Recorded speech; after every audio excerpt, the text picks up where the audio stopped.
TDP తీరుపై YCP నేత వరకూటి అశోక్ బాబు fire అయ్యారు. వైఎస్ఆర్ కాంగ్రెస్ పార్టీ చేసే మంచి పనులను టీడీపీ జన సైనికులు జీర్ణించుకోలేకపోతున్నారని అన్నారు. వైఎస్ఆర్ చేయుత 4వ విడత కార్యక్రమాన్ని వేమూరు వ్యవసాయ మార్కెట్ యార్డులో నిర్వహించారు. ఈ సందర్భంగా వైసీపీ నేత టీడీపీ కూటమి నేతలపై విమర్శనాస్త్రాలు సంధించారు. కొల్లూరులో ఎస్సీ వర్గాలను కాపు సామాజిక వర్గంపై ఉసుకొలిపి ఇరు కులాల మధ్య చిచ్చుపెట్టి వేడుక చూస్తున్నారని అన్నారు. రాబోయే సార్వత్రిక ఎన్నికలలో తనను గెలిపిస్తే కులాల మధ్య చిచ్చుపెట్టి రాజకీయ కిరాతకుల ఆటలు కట్టిస్తానని అన్నారు. సీఎం జగన్ ఇచ్చిన హామీలన్నీ నెరవేర్చుతున్నారని అన్నారు.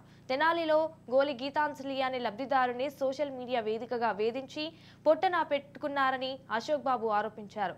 గీతాంజలి మరణానికి కారకుల సున్నని కఠినంగా శిక్షించాలని అశోక్ బాబు అన్నారు.